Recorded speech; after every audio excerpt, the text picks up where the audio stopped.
যে এটা গরিব, আমরা গরিব দেশ, গরিবের বাজেট হয় নাই। আজকে ৩৬ বছর যাবৎ আমি এই ব্যবসার সাথে জড়িত। আমার গ্রুপের নাম চৈতি গ্রুপ অফ ইন্ডাস্ট্রি।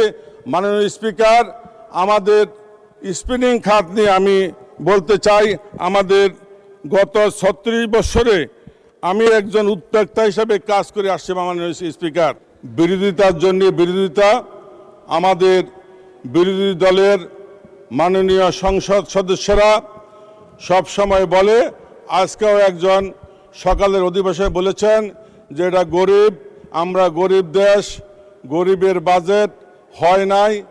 মাননীয় বিরোধী দলের সংসদ সদস্যদের দৃষ্টি আকর্ষণ করে বলতে চাই, আমাদের মাননীয় প্রধানমন্ত্রী বলেছেন, জনাব তারেক রহমান বলেছেন, যে দেশে ২০ কোটি লোক, ২০-৪০ কোটি হাত, সেই দেশ কখনো গরিব হতে পারে না। মাননীয় স্পিকার, আমাদের প্রিয় নেতা জনাব তারেক রহমান নির্বাচনের আগেই ইঙ্গিত দিয়েছেন, আমরা যদি ক্ষমতায় আসি আমাদের এই দেশকে বিনির্মাণ করতে হলে কত বড় বাজেটের দরকার, আমাদের ৩১ দফায় সুস্পষ্টভাবে তার নির্দেশনা দিয়েছেন মাননীয় প্রধানমন্ত্রী। মাননীয় স্পিকার, আমি আপনাকে বলতে চাই, আমাদের এই ৩১ দফায় বলা হয়েছে আমরা কি কি উন্নয়ন করব। ফ্যামিলি কার্ড, কৃষক কার্ড, তারপরে আপনার এই যে মসজিদ মাদ্রাসার ইমামদের, খাদেমদের, তাদেরকে মাসিক ভাতা সহ স্বাস্থ্য খাতে বিভিন্ন উন্নয়ন, শিক্ষা খাতে সবচেয়ে বেশি উন্নয়ন, কৃষি খাতে উন্নয়ন, এই খাতগুলোর নির্দেশনা আমরা কিন্তু নির্বাচনে আগে দিয়েছিলাম। নির্বাচনের পরে ক্ষমতায় এসে মাননীয় প্রধানমন্ত্রী এবং অর্থমন্ত্রী যে বাজেট আমাদেরকে উপহার দিয়েছেন, জাতিকে উপহার দিয়েছেন, সেই বাজেট তারই প্রতিফলন। মাননীয় স্পিকার, স্বাধীনতার ৫৪ বৎসর অতিক্রম হতে চলল। এই ৫৪ বৎসরে সারা বাংলাদেশের যতগুলো উপজেলা আছে, প্রত্যেকটি উপজেলায় আমাদের যে স্বাস্থ্য সেবা খাত, সেখানে ৩১ থেকে ৫০ বেডের হসপিটাল।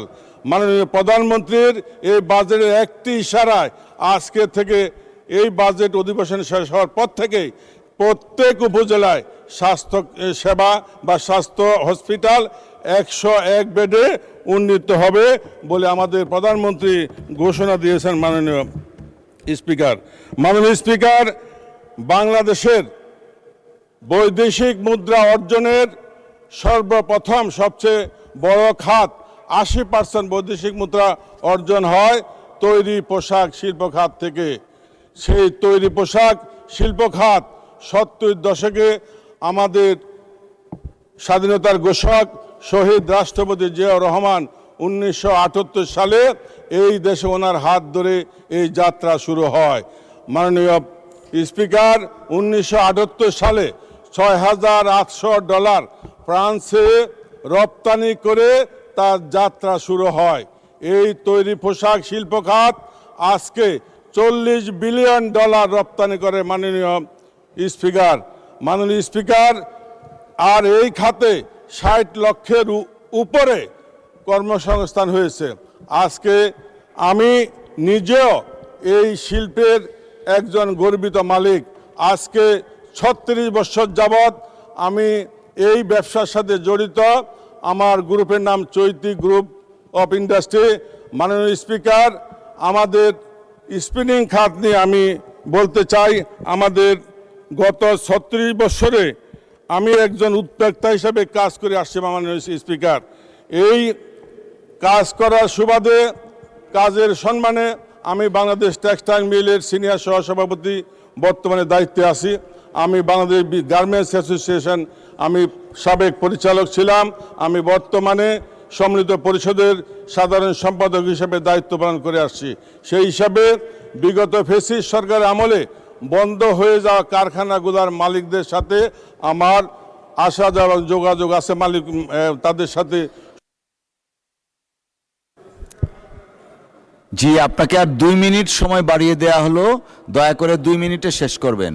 মাননীয় স্পিকার, আমাদের বাংলাদেশে 500-র উপরে স্পিনিং মিল আছে, যাতে ইনভেস্টমেন্ট আছে প্রায় $23 বিলিয়ন। 250-র উপরে কারখানা বন্ধ। আমাদের মাননীয় অর্থমন্ত্রীকে ধন্যবাদ জানাই, উনি পলিস্টার ফ্ল্যাক্স ফাইবারের উপরে 5% ট্যাক্স নির্ধারণ করেছেন, এই কারণে যে এটা এই দেশে তৈরি হয়।